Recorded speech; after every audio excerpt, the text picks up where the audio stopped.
नमस्कार, मैं हूं अपराजिता सिंह। प्योर पटना में आपका स्वागत है। आज है 10 मई दिन शनिवार। आइए खबरों की ओर बढ़ने से पहले डालते हैं एक नजर आज की सुर्खियों पर। पटना में शुरू हुआ वाटर स्पोर्ट्स। चंडीगढ़ से भुवनेश्वर व गाजियाबाद एक फ्लाइट रद्द। पटना हाईकोर्ट में लगी आग। पटना वापसी के साथ ही लालू यादव का बड़ा बयान। पटना से दुमका एक्सप्रेस समेत कई ट्रेन प्रभावित। चलिए बढ़ते अब तक की 21 बड़ी खबरों की ओर विस्तार से। पटना में शुरू हुआ वाटर स्पोर्ट्स। पटना में दीघा स्थित गंगा नदी पर वाटर स्पोर्ट्स की शुरुआत हो चुकी है।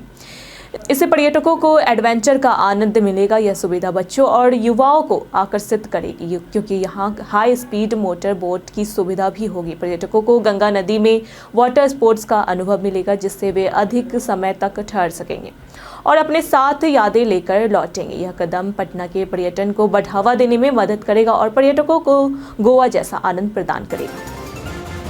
चंडीगढ़ से भुवनेश्वर व गाजियाबाद एक फ्लाइट हुई रद्द। पटना से चंडीगढ़ से भुवनेश्वर और गाजियाबाद हिडन के लिए एक फ्लाइट आज सुबह 5:29 बजे तक रद्द कर दी गई है। ऑपरेशन सिंदूर के बाद इंडिगो ने चंडीगढ़ और भुवनेश्वर के लिए और एयर इंडिया एक्सप्रेस ने गाजियाबाद के हिडन के लिए उड़ानें रद्द की है। यात्रियों को फ्लाइट रद्द होने के कारण असुविधा का सामना करना पड़ेगा। रद्द की गई उड़ानों के यात्रियों को वैकल्पिक उड़ानों में बुकिंग की जानकारी दी जा रही है।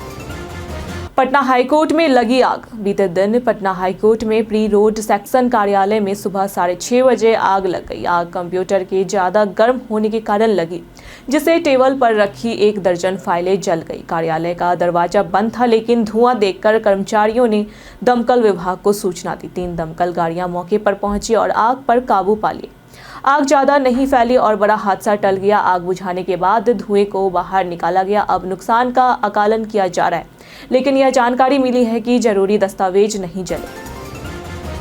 खबरों की ओर आगे बढ़ने से पहले एक महत्वपूर्ण बात, अगर आपको हमारे अपडेट्स और जानकारी पसंद आ रही है तो क्यों ना आप अपने इस प्योर पटना चैनल को सब्सक्राइब कर लें। साथ ही बेल आइकन दबाना ना भूलें ताकि आपको सभी वीडियो के नोटिफिकेशन मिलते रहे और इस तरह आप हमारे वीडियो और खबरों से भी हमेशा जुड़े रहेंगे। हम चाहते हैं कि आप हमारे साथ बने रहें और हमें आगे भी आपके लिए और बेहतरीन कंटेंट लाने का मौका मिले। पटना वापसी के साथ ही लालू यादव का बड़ा बयान। बीते दिनों 36 दिनों के इलाज के बाद लालू यादव पटना लौटे। उन्होंने ऑपरेशन सिंदूर पर भारतीय सेना की तारीफ की और कहा, हमें अपनी सेना पर गर्व है। उनकी बेटी मीसा भारती ने भी पाकिस्तान को चेतावनी देते हुए कहा कि अब दुश्मनों को मुंहतोड़ जवाब मिल रहा है। लालू यादव की वापसी पर परिवार के सदस्य और समर्थक उनके साथ थे। उन्होंने कहा कि लालू स्थिर है, लेकिन पूरी तरह से स्वस्थ होने में समय लगेगा। इस बीच नेहा सिंह राठौर की विवादित पोस्ट ने सोशल मीडिया पर हंगामा मचा।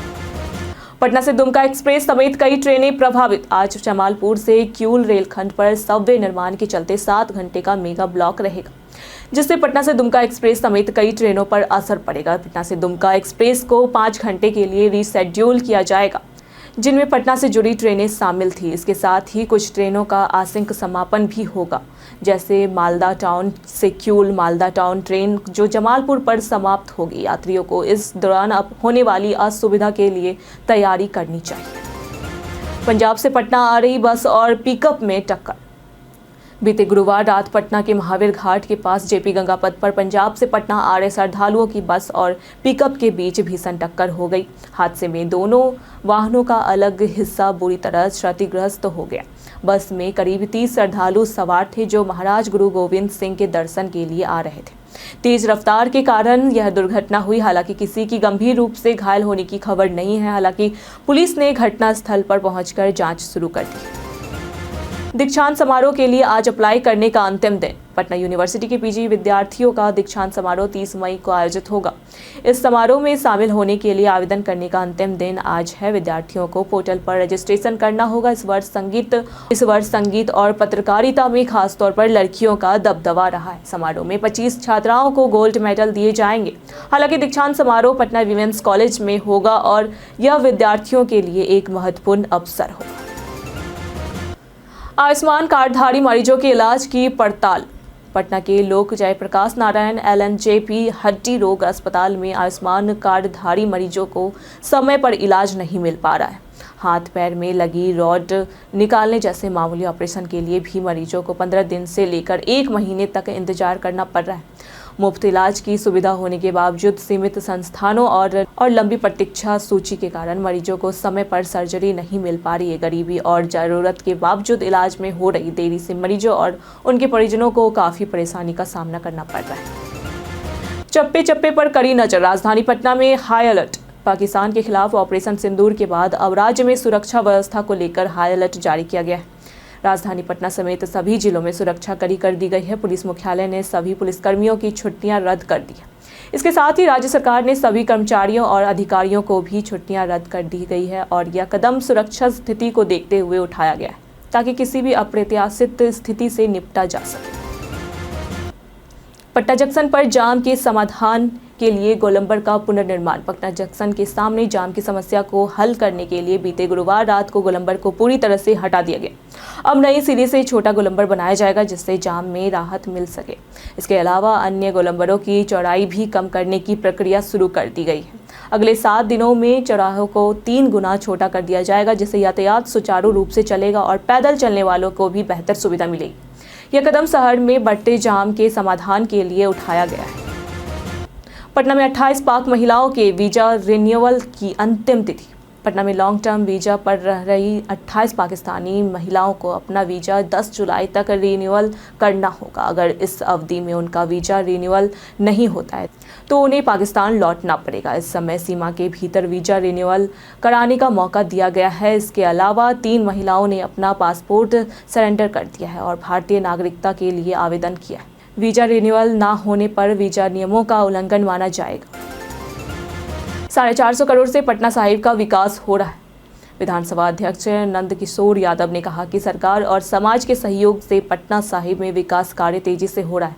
450 करोड़ रुपए की योजना के तहत पटना साहिब का समग्र विकास किया जा रहा है। बीते गुरुवार को विधानसभा अध्यक्ष ने मंगल तालाब, गांधी सरोवर स्थित मातृ शिशु केंद्र के रेड क्रॉस सोसाइटी के पॉली क्लिनिक का ओपीडी उद्घाटन किया। इस योजना से क्षेत्र में स्वास्थ्य सेवाओं का विस्तार होगा और नागरिकों को बेहतर सुविधाएं मिल सकें। पटना यूनिवर्सिटी में पीएचडी के लिए आज से आवेदन शुरू। पटना यूनिवर्सिटी में पीएचडी में नामांकन के लिए आज से आवेदन प्रक्रिया शुरू हो गई है। विश्वविद्यालय में 400 से अधिक सीटों के लिए जून महीने में प्रवेश परीक्षा आयोजित की जाएगी। इच्छुक अभ्यर्थी ऑनलाइन पोर्टल के माध्यम से आवेदन कर सकते हैं। आवेदन शुल्क 1000 रुपये निर्धारित किया गया है। परीक्षा की तारीख और अन्य आवश्यक निर्देश विश्वविद्यालय की आधिकारिक वेबसाइट पर जल्द जारी किए जाएंगे। यह मौका उन छात्रों के लिए खास है जो उच्च शिक्षा और शोध के क्षेत्र में कैरियर बनाना चाहते हैं। एनएमसीएच की इमरजेंसी में 4 बेड और लगेंगे। पटना सिटी स्थित एनएमसीएच अस्पताल की इमरजेंसी में इलाज की क्षमता बढ़ाने के लिए लगातार प्रयास किए जा रहे हैं। बीते बुधवार को इमरजेंसी कॉरिडोर में 6 बेड पहले ही लगाए जा चुके हैं। अब उसमें 4 और बेड जोड़े जाएंगे। इस तरह कुल 10 अतिरिक्त बेड इमरजेंसी में उपलब्ध हो जाएंगे। यह कदम मरीजों की बढ़ती संख्या को देखते हुए उठाया गया है जिससे समय पर इलाज मिल सके। विस्कोमान चुनाव की वोटिंग पूरी। बिहार राज्य सहकारी विपणन संघ लिमिटेड विस्कोमान चुनाव में बीते शुक्रवार को अध्यक्ष और उपाध्यक्ष पद के लिए वोटिंग शांतिपूर्वक पूरी की गई है, लेकिन मतगणना पर सस्पेंस बना हुआ है। आरजेडी एमएलसी सुनील सिंह गुट ने झारखंड हाईकोर्ट द्वारा चुनाव प्रक्रिया पर रोक लगाए जाने का दावा किया है। वहीं बीजेपी समर्थित विशाल सिंह गुट मतगणना की मांग कर रहा है और पटना डीएम चंद्रशेखर सिंह इस पर विचार कर रहे हैं। अंतिम निर्णय डीएम द्वारा किया जाएगा। पटना जू में लीजिए रेन डांस का आनंद।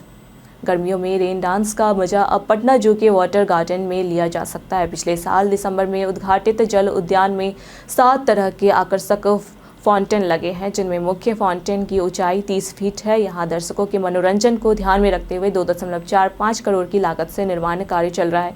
इसी महीने चेंजिंग रूम भी तैयार हो जाएगा जिससे आने वाले लोगों को और अधिक सुविधा मिलेगी। यह जगह बच्चों और परिवारों के लिए गर्मी में आकर्षक का केंद्र बन चुकी है। व्हाट्सएप ने स्टेटस अपडेट के लिए नया फीचर किया लॉन्च। व्हाट्सएप ने अपने यूजर्स के लिए एक नया दिलचस्प फीचर पेश किया है जो स्टेटस अपडेट्स को और अधिक इंटरैक्टिव और मज़ेदार बना देगा। इस फीचर की मदद से यूजर्स अब सवाल, थीम या किसी चैलेंज के रूप में स्टेटस डाल सकते हैं। उदाहरण के लिए यदि कोई ऐड योर सनसेट फोटो जैसा स्टेटस लगाए तो अन्य यूजर्स भी अपनी पसंदीदा सनसेट की तस्वीर शेयर कर सकते हैं। यह नया टूल पूरी तरह से एंड टू एंड एनक्रिप्टेड है जिससे यूजर्स की गोपनीयता सुरक्षित रहती है। फिलहाल यह iOS वर्जन 25.14.77 पर उपलब्ध है और जल्द ही सभी प्लेटफॉर्म पर जारी किया जाएगा। भारत से पाकिस्तान तनाव के बीच अनिश्चित काल के लिए स्थगित हुई आईपीएल। भारत और पाकिस्तान के बीच बढ़ते युद्ध जैसे हालात को सुरक्षा चिंताओं के चलते Indian Premier League IPL season 18 को अनिश्चित काल के लिए स्थगित कर दिया गया है। बीसीसीआई ने कहा कि जब देश तनाव में है तब क्रिकेट आयोजन उचित नहीं है। ऑपरेशन सिंदूर और आतंकी हमलों के जवाब में भारत की कार्रवाई के बाद स्थिति और गंभीर हो गई है। धर्मशाला में पंजाब किंग्स बनाम दिल्ली कैपिटल्स का मैच रद्द किया गया। विदेशी खिलाड़ी भी सुरक्षा को लेकर चिंतित थे। अब तक 58 मुकाबले हो चुके थे और 12 लीग मैच बाकी थे। फाइनल 25 मई को होना था, लेकिन अब पूरा टूर्नामेंट उधर में लटक गया है। कई कारणों से दर्ज है भारत के इतिहास में आज की तारीख। आज ही के दिन 1857 में भारत का पहला स्वतंत्रता संग्राम शुरू हुआ था। आज के दिन बाबर ने पानीपत की लड़ाई जीतने के बाद मुगल शासन की स्थापना की और आगरा में प्रवेश किया। आज के दिन भारत और पाकिस्तान ने लाहौर अमृतसर बस सेवा शुरू करने पर सहमति जताई। आज के दिन परमवीर चक्र से सम्मानित भारतीय सैनिक योगेंद्र सिंह यादव का जन्म हुआ। आज के दिन भारत की जनसंख्या 1 अरब तक पहुंची। आज के दिन डॉक्टर मुख्तार अहमद अंसारी का निधन हुआ। आज पटना की पर्यटन में बात होगी गाय घाट स्थित गौरी शंकर मंदिर की। पटना का गौरी शंकर मंदिर, जिसे गाय घाट मंदिर भी कहा जाता है, 400 साल पुराना एक प्रसिद्ध शक्तिपीठ है। यहाँ स्थित शिवलिंग को शंभु माना जाता है। मराठा सैनिक अपा गंगाधर ने इस मंदिर का निर्माण कराया था। अंग्रेजों ने इसे नुकसान पहुंचाने की कोशिश की थी, लेकिन असफल रहे। भगवान शिव की पूजा के लिए समर्पित यह मंदिर चैत्र नवरात्रि पर विशेष उत्सव का केंद्र बनता है और हर वर्ष श्रद्धालु की भीड़ उमड़ती है। तलवार लेकर तैयार रहिए, लड़ाई के लिए जाना पड़ सकता है, मंत्री नीरज बबलू का बयान। बीते दिन पटना में महाराणा प्रताप जयंती के अवसर पर आयोजित भाभा सम्मेलन में बिहार सरकार के मंत्री नीरज बबलू ने कहा कि सभी लोगों को हाथों में तलवार लेकर तैयार रहना चाहिए, क्योंकि कभी भी युद्ध की स्थिति बन सकती है। उन्होंने कहा कि अगर बिहारियों को छूट दी जाए तो वे पाकिस्तान को धूल चटा सकते हैं। मंत्री ने भारतीय सेना की वीरता की सराहना करते हुए कहा कि हमें अपनी सेना पर गर्व है और देश की रक्षा के लिए सबको तैयार रहना चाहिए। बीते दिनों जिन्होंने हमारे वीडियो पे लाइक और कमेंट किए थे उनके नाम है संजीव कुमार, निशांत कुमार, जीतन कुमार, गिरिधर कुमार, सोनू कुमार, रोशन राजभर, संजीत कुमार गुप्ता। इसी के साथ बढ़ते आज के सवाल की ओर। भारत पाकिस्तान के बीच हुए तनाव को देखते हुए आपके क्षेत्र में किस तरह की सतर्कता बढ़ती जा रही है? आप अपना जवाब हमें हमारे कमेंट सेक्शन में लिखकर जरूर बताएं। आज के लिए फिलहाल इतना ही। पटना की तमाम खबरों के साथ बने रहने के लिए देखते रहे प्योर पटना। साथ ही अगर आप यूट्यूब चैनल पर देख रहे हैं तो चैनल को सब्सक्राइब करें। अगर आप फेसबुक पेज पर देख रहे हैं तो लाइक और फॉलो करें।